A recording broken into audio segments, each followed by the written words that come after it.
Hey everyone, Smalls here. It's been requested that I demonstrate the Heliod twister loops for the situations where you are trying to win the game, but your blind obedience has been exiled and you no longer have access to that.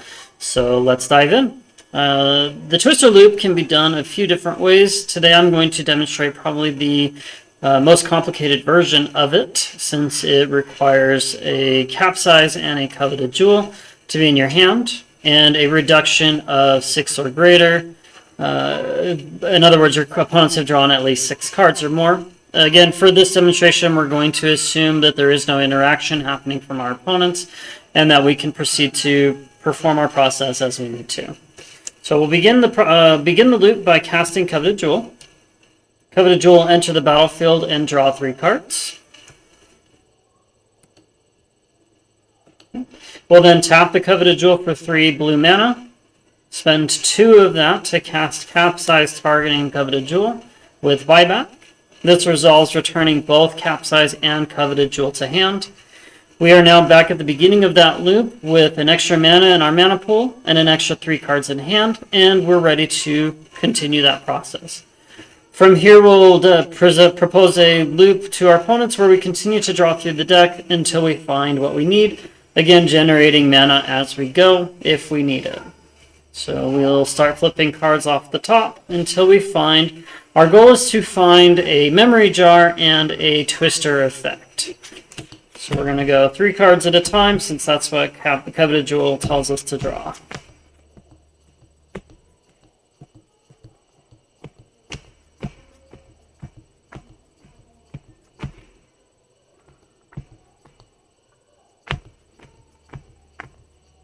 Okay, there's our memory jar. So now we just need to keep going until we find a twister effect.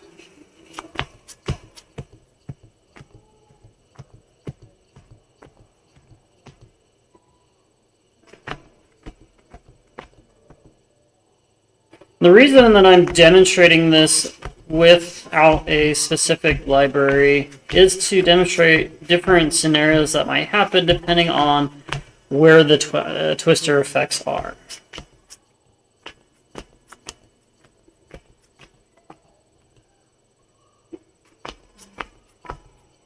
Okay, so there's our time twister.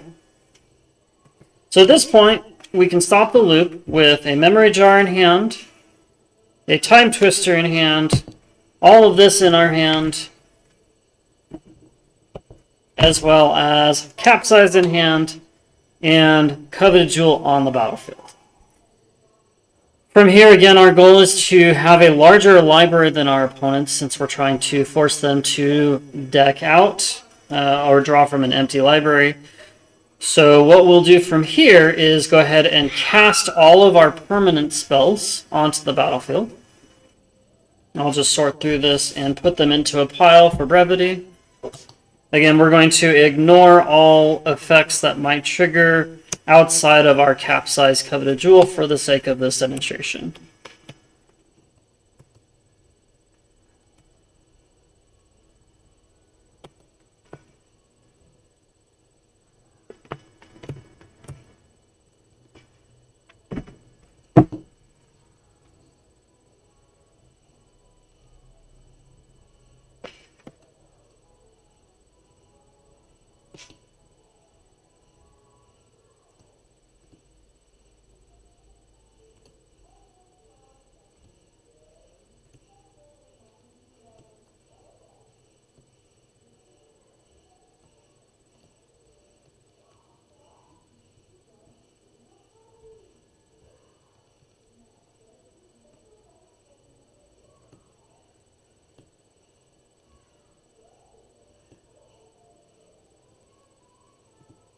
Okay, so now we have all of our permanents on the battlefield.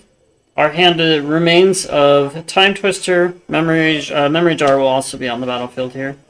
Time Twister, Capsize, other instants and sorceries, and lands.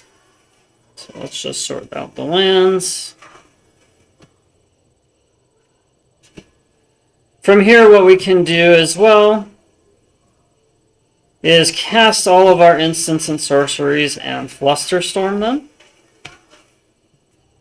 So what we'll do is set these lands aside. So we'll cast each of these.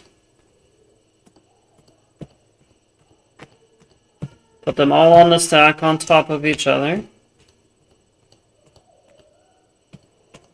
And then Flusterstorm them all so they all get countered and end up in the graveyard. And then we're back at this point where our hand consists of Memory Jar, Timetwister, Capsize, and lands.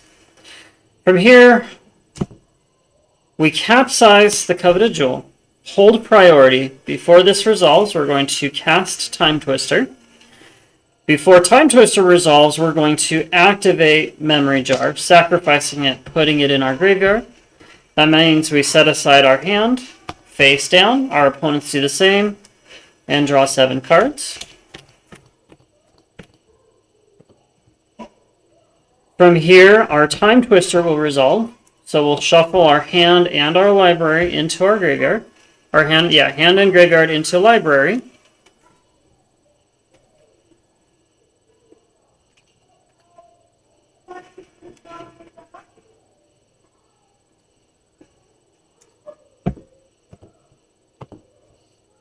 Draw 7 cards.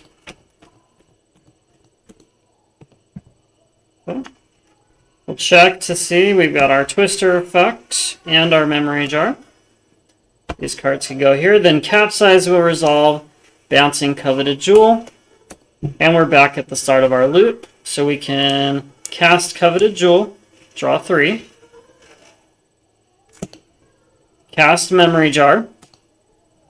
Again, we can cast and counter any spells that we'd like to if we need.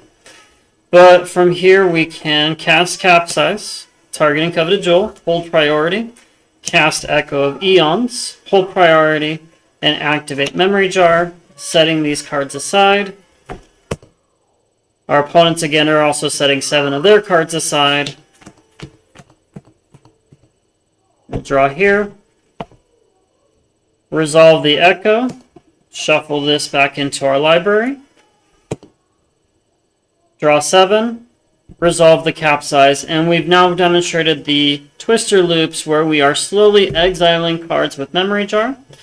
We will continue to do this process until our opponents have a smaller library than us. Again, once we've removed a quantity here, we can capsize this stack of permanents back into our library as well, so that our library ends up here. We then draw through until we find either Fairy Mastermind or Prosperity, and we force them to draw more cards than we have. And that's the Twister loop. Hopefully it was helpful. Let me know if you have questions.